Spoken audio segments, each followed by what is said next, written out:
नमस्कार दोस्तों, स्वागत है आपका चंद्रमणि आईएएस एकेडमी में। आज का जो हमारा करंट अफेयर है उसमें हम लोगों ने दो ही आर्टिकल लाया है और बाकी बात रही पीआईबी की यानी प्रेस इन्फॉर्मेशन ब्यूरो का था, उससे संबंधित आज जो प्रेस इन्फॉर्मेशन का जो आर्टिकल है आज नहीं है आया है। तो आज का जो पीआईबी का वन लाइनर फैक्ट होगा वो कल कवर किया जाएगा। और साथ ही साथ मैं आपको बता दूं कि आज भी बिहार का कुछ इंपॉर्टेंट न्यूज़ नहीं है, तो आज सबसे कम न्यूज़ है, तो हम लोग बाकी का कल कवर कर लेंगे। तो आगे चलिए हम लोग बढ़ते बिना किसी देर के। तो हमारा आज का जो पहला आर्टिकल है वो है स्किज़ोथोरैक्स सिकोसी रोमेनेसिस।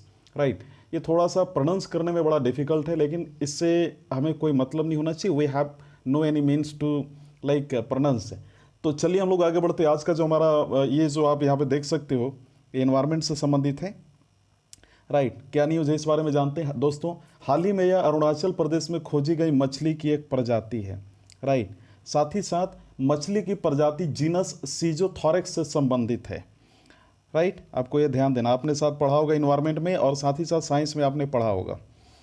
अगला है, इस मछली की प्रजाति का नाम पूर्वी सियांग जिले के मीबो सर्कल के तहत गंगकंग क्षेत्र के पास, आप यहाँ पे देख सकते हो।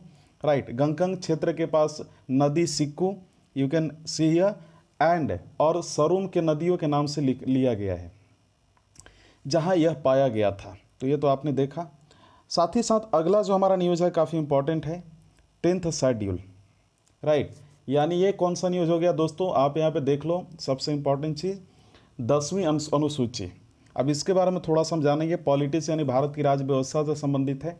हाल ही में सुप्रीम कोर्ट ने विपक्षी कांग्रेसी पार्टी द्वारा पिछले साल जुलाई में सत्तारूढ़ भाजपा में शामिल होने वाले 10 विधायकों के खिलाफ अयोग्यता की कार्रवाई का फैसला करने के लिए दायर याचिका पर प्रतिक्रिया देने से पहले गोवा विधानसभा अध्यक्ष से पूछताछ की। राइट, अब यहाँ पे देखना यह है कि इसके कंसर्न्स क्या क्या है, यानी मुद्दा क्या है। पिछले साल जुलाई की बात है कि लगभग 10 विधायकों ने भारतीय राष्ट्रीय कांग्रेस यानी आईएनसी का 2/3 हिस्सा बनाने का दावा करते हुए उक्त विधायक दल को भाजपा में विलय करने का फैसला किया और तदनुसार अध्यक्ष को उस प्रभाव के लिए एक संचार को संबोधित किया। संचार के आधार पर अध्यक्ष ने गोवा विधानसभा में कांग्रेस के विधायक दल के कथित विलय पर ध्यान दिया और भाजपा के सदस्यों के साथ विधानसभा में 10 सीटें आवंटित की। हालांकि याचिकाकर्ताओं ने तर्क दिया है कि विधायकों ने संविधान के अनुच्छेद 191 यानी 2 के तहत अयोग्य ठहराया है और साथ ही साथ जो 10th शेड्यूल यानी 10वीं अनुसूची है उसके विच्छेदन के पैरा 2 यानी दूसरे का के साथ पढ़ा गया है और विधानसभा के सदस्यों के आरोग्य होने के लिए उत्तरदायी है। तो ये तो हम लोगों ने देखा, आप यहाँ पे देख सकते हो। राइट, तो ये तो हम लोगों ने इसके बारे में डिस्कस किया। आखिर ये एंटी डिफेक्शन लॉ होता क्या है, एक सबसे बड़ी पॉइंट है। इसको हिंदी में हम बोल सकते हैं दल बदल विरोधी कानून, ये बोला जा सकता है। तो संविधान में 10वीं अनुसूची 1985 में 52वें संशोधन अधिनियम द्वारा डाली गई थी। यह प्रक्रिया को पूरा करता है जिसके द्वारा विधायकों की सदन के किसी अन्य सदस्य द्वारा याचिका पर आधारित विधायिका के पीठासीन अधिकारी द्वारा दल बदल के आधार पर अयोग्य ठहराया जा सकता है। राइट दोस्तों, दूसरा है हमारा दोष के आधार पर अयोग्यता के रूप में प्रश्न पर निर्णय ऐसे सदन के अध्यक्ष या अध्यक्ष को संदर्भित किया जाता है और उनका निर्णय अंतिम होता है। दोस्तों ये तो हम लोगों ने इसके बारे में चर्चा की, लेकिन सबसे इंपॉर्टेंट अगला यहाँ पे आप देख सकते हैं कि कानून संसद और राज्य विधानसभा दोनों पर लागू होता है। राइट, तो डिस्क्वालिफिकेशन यानी निर्हरता के बारे में जानेंगे। यदि किसी राजनीतिक दल से संबंधित सदन का सदस्य राइट स्वेच्छा से अपनी राजनीतिक पार्टी का सदस्य छोड़ देता है तो डिस्क्वालिफिकेशन या निर्हरता कहा जाता है। साथ ही साथ वोट या विधायिका में वोट नहीं करता है अपनी राजनीतिक पार्टी के दिशा निर्देश या फिर निर्देशों के विपरीत, हालांकि यदि सदस्य ने पूर्व अनुमति ली है तो ठीक है, या इस तरह के मतदान या परहेज से 15 दिनों के भीतर पार्टी द्वारा निंदा की जाती है तो सदस्य को अयोग्य घोषित नहीं किया जाएगा। तीसरा हमारा पॉइंट क्या है, अगर चुनाव के बाद कोई निर्दलीय उम्मीदवार किसी राजनीतिक दल में शामिल होता है तो भी यह डिस्क्वालिफिकेशन होगा। यदि विधायिका के सदस्य बनने के 6 महीने बाद कोई नामी सदस्य किसी पार्टी में शामिल होता है तो यह भी निर्हरता का जो है एक एग्जाम्पल है, डिस्क्वालिफिकेशन हम बोल सकते हैं। तो आखिर ये कानून के तहत अपवाद क्या है, यानी एक्सक्लूजन अंडर द लॉ, इस बारे में अगर हम डिस्कस करेंगे तो हम ये पाएंगे कि विधायक कुछ परिस्थितियों में अयोग्यता के जोखिम के बिना अपनी पार्टी को बदल सकते हैं। हालांकि कानून एक पार्टी के साथ या किसी अन्य पार्टी में विलय करने की अनुमति देता है, बशर्ते कि उसके कम से कम 2/3 विधायक विलय के पक्ष में हों। और ऐसे परिदृश्य में न तो विलय करने का फैसला करने वाले सदस्य और न ही मूल पार्टी के साथ रहने वालों को अयोग्यता का सामना करना पड़ेगा। हालांकि पीठासीन अधिकारी का निर्णय न्यायिक क्षमता समीक्षा के अधीन है, और कानून को शुरू में यह भी कहा गया है कि अगर हम बात करें तो यह भी कहा गया है कि पीठासीन अधिकारी का निर्णय न्यायिक समीक्षा के अधीन नहीं है। थोड़ा सा अपने आप में आपने पढ़ा भी होगा पॉलिटी में।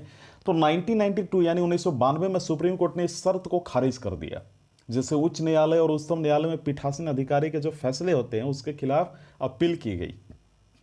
हालांकि यह भी माना गया है कि जब तक पीठासीन अधिकारी अपने आदेश नहीं देता तब तक कोई न्यायिक हस्तक्षेप नहीं होगा। तो एक जो यहाँ पे जो सबसे इंपॉर्टेंट पॉइंट जो आपको समझना है, ये तो हम लोगों ने इसके बारे में भी डिस्कस कर लिया कि ये लाभ क्या होते हैं निर्भरता के, यानी एंटी डिफेक्शन लॉ का, दल बदल विरोधी कानून के लाभ क्या है दोस्तों। पहला लाभ तो यह है कि पार्टी निष्ठा के पारियों को रोककर सरकार को स्थिरता प्रदान करता है, राइट। अब दूसरा क्या लाभ हो सकता है कि यह सुनिश्चित करता है कि उम्मीदवार पार्टी के साथ नागरिकों की प्रवृत्ति भी वफादार रहे, या फिर वफादार हम बोल सकते हैं।